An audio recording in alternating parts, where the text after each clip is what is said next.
সৃজন ভট্টাচার্য যাদবপুরের গাঙ্গুলি বাগান থেকে গ্রেপ্তার হয়েছে মানুষের দাবি নিয়ে।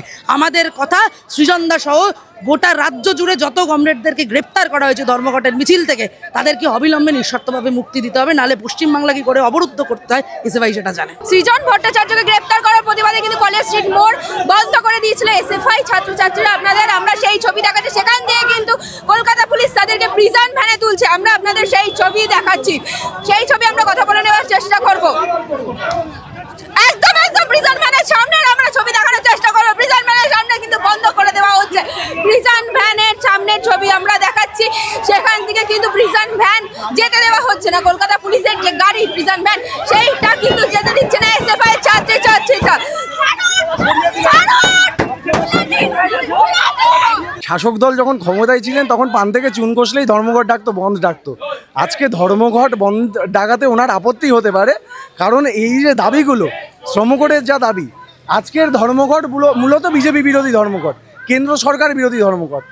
রাজ্য সরকার যে কেন্দ্র সরকারের বি টিম হিসেবে কাজ করছে এবং দুটো সরকারি যে একই কয়েনের এপিঠ ওপিঠ, এটা বারবার মমতা ব্যানার্জি এবং তার দালাল প্রশাসন বুঝিয়ে দেয় ভাবে। জামা ছিঁড়েছে কারণ ওদের এমনি ডিএ বাকি, আমার জামাটা ভালো লেগেছে, দামি জামা, তো হয়তো ওদের কেনার সেই সামর্থ্য নেই, তাই আমার জামা ছিঁড়েছেন। আজ ধর্মঘটে ডাক দেওয়া হয়েছে, সুতরাং এই যে 8 ঘন্টা কাজ এবং 8 ঘন্টা বিনোদন, এই যে পুরো বিষয়টা আজকের এই ধর্মঘট মানে পুরো কারণটা যদি একটু বিশ্লেষণ করেন। আজকে যে কটা 29টা শ্রম আইন ছিল, সেই শ্রম আইনগুলো বিলোপ করে কেন্দ্র সরকার 4টে শ্রমকোড লাগু করেছে। যে শ্রমকোড আসলে শ্রমিকের ধর্মঘট করার অধিকার, কাজের অধিকার, সামাজিক নিরাপত্তার অধিকারকে কেড়ে নিচ্ছে। এই যে ধর্মঘটের দাবিগুলো আসলে আমাদের ক্যাম্পাসের সাথে সম্পৃক্ত এই কারণেই আজকে শ্রমকোডে যা আইনে বলা হয়েছে তাতে অস্থায়ী কর্মচারীদের নিয়োগের পরিসর বিস্তৃত হয়েছে। আমরা বলছি আরজি করের ঘটনা থেকে সাউথ ক্যালকাটা ল কলেজের ঘটনা, ক্যাম্পাসে ছাত্রছাত্রীদের নিরাপত্তা বিঘ্নিত হয়েছে। সাউথ ক্যালকাটা ল কলেজে নিরাপত্তারক্ষীর ঘরে নিরাপত্তারক্ষী ছিলেন না, সেই অবস্থায় ধর্ষণের ঘটনা ঘটেছে। আরজি করের ঘটনা আমাদের এখনও স্মরণে রয়েছে, একটা সিভিক ভলেন্টিয়ারে তার আক্রান্ত হয়েছে এক তরুণ ছাত্রীরা ক্যাম্পাসের মধ্যে বিভিন্নভাবে এই বহিরাগত দুষ্কৃতীদের দ্বারা আক্রান্ত হচ্ছে এবং এই নিরাপত্তা সুনিশ্চিত করা যাচ্ছে না, কারণ আসলে বিশ্ববিদ্যালয়গুলো, কলেজগুলো এজেন্সি মারফত কর্মচারী নিয়োগ করছে। এজেন্সি মারফত কর্মচারী নিয়োগ করা হলে একদম মনোজিতের মতো লোকদের নিয়োগ করছে এবং এই লোকগুলো নিয়োগ হলে আসলে ক্যাম্পাসের মধ্যে নিরাপত্তা বিঘ্নিত হয়, ক্যাম্পাসের নিরাপত্তা সুরক্ষিত থাকে না। আমরা ক্যাম্পাসে নিরাপত্তার দাবিতে, স্থায়ী পদে স্থায়ী কর্মচারী নিয়োগের দাবিতে, যাতে কলকাতা বিশ্ববিদ্যালয় সহ বিভিন্ন বিশ্ববিদ্যালয় কলেজগুলোর কর্তৃপক্ষ জবাবদিহি করতে বাধ্য থাকে ক্যাম্পাসের মধ্যে কোনো ঘটনা ঘটলে। এজেন্সির কর্মচারীরা জবাবদিহি করতে বাধ্য নয়, স্থায়ী কর্মচারীরা জবাবদিহি করতে বাধ্য। তাই আমরা স্থায়ী পদে স্থায়ী কর্মচারী নিয়োগের দাবি করছি। এই যে বলা হলো 8 ঘন্টা কাজটা 12 ঘন্টা করতে হবে, আসলে বিশ্ববিদ্যালয়গুলোতে, কলেজগুলোতে বিভিন্ন ওয়ার্কিং স্টুডেন্টরা পড়াশুনো করতে আসে। ওয়ার্কিং স্টুডেন্টদের পড়াশোনার সময় কমছে, পরিসর কমছে, ওয়ার্কিং স্টুডেন্টরা আরও পড়াশোনার বাইরে চলে যেতে পারে। এই ক্যাম্পাসের সাথে সম্পৃক্ত দাবিগুলো নিয়ে অবিলম্বে অবৈধ ইউনিয়ন রুমগুলো, যেগুলো কলকাতা বিশ্ববিদ্যালয় সহ আন্ডারে কলেজগুলোতে খোলা রয়েছে, এই ইউনিয়ন রুমগুলোকে বন্ধ করে বহিরাগত মুক্ত ক্যাম্পাস গড়বার দাবিতে, অবিলম্বে ছাত্র সংসদ নির্বাচন করবার দাবিতে আজকে ছাত্ররা ধর্মঘটে সামিল হয়েছে। এই ধর্মঘট শ্রমিক শ্রেণীর সংহতিতে সমর্থনে, ছাত্রদের সমর্থন। এবং সেখানে শাসক দল বলছেন যে যারা শূন্য তারাই এই সব ধর্মঘট ডাকে। ওই শাসক দল যখন ক্ষমতায় ছিলেন তখন পান থেকে চুন কষলেই ধর্মঘট ডাকতো, বন্ধ ডাকতো। আজকে ধর্মঘট বন্ধ ডাকাতে ওনার আপত্তি হতে পারে, কারণ এই যে দাবিগুলো শ্রমকোটের যা দাবি, আজকের ধর্মঘট মূলত বিজেপি বিরোধী ধর্মঘট, কেন্দ্র সরকার বিরোধী ধর্মঘট। রাজ্য সরকার যে কেন্দ্র সরকারের বি টিম হিসেবে কাজ করছে এবং দুটো সরকারি যে একই কয়েনের এপিঠ ওপিঠ, এটা বারবার মমতা ব্যানার্জি এবং তার দালাল প্রশাসন বুঝিয়ে দেয় ভাবে যে আমরা তাদেরই বিজেপির দ্বারা পরিচালিত না, কারণ শাসক দল কোথাও গিয়ে বলছে যে এই তো রাজ্যে এত চাকরি রয়েছে, এআই হাব তৈরি হচ্ছে, সেখানে এত কর্মসংস্থান। রাজ্যের কর্মসংস্থানের ওভারঅল কি সিচুয়েশন, আমরা বিশ্ববিদ্যালয়ে যারা পড়াশোনা করছি, বিশ্ববিদ্যালয়ে পড়াশোনা থেকে পাস আউট করছি, তারা জানি এই অবস্থা। দীর্ঘদিন ধরে ক্যাম্পাসের মধ্যে ইন্টার্নশিপ, প্লেসমেন্ট সেল বন্ধ ছিল।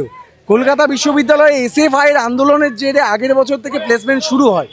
এই প্লেসমেন্ট সেলের কি অবস্থা, প্লেসমেন্টগুলোর কি অবস্থা, আমরা এই বিষয়ে অবগত। সুতরাং কোথায় কি কাজ হচ্ছে ওনার ওই ফাটা বাসে কলসি না বাজালেও হবে।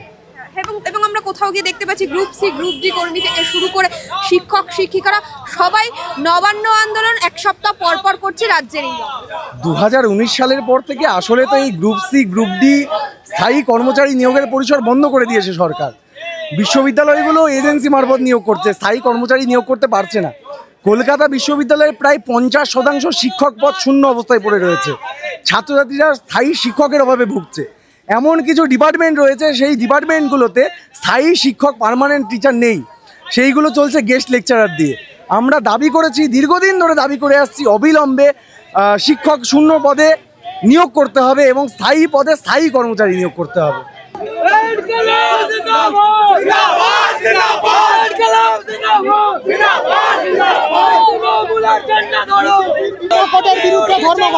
সেই ধর্মঘটকে আটকানোর জন্য তৃণমূলের পুলিশ এই অত্যাচার করছে, একাধিক রাস্তার মধ্যে ফেলে মারছে মেয়েদেরকে। আমাদের এসএফআই এর কলকাতা জেলার সভাপতি, তাকে থানার ওসি নিজে মারছে রাস্তার মধ্যে। এইটাই তৃণমূলের চরিত্র। তৃণমূল নেমেছে বিজেপির সাথে হাত মিলিয়ে এই রাজ্যের মানুষকে শেষ করে দেওয়ার জন্য। পারবে না, দম আছে নাকি এই পুলিশের?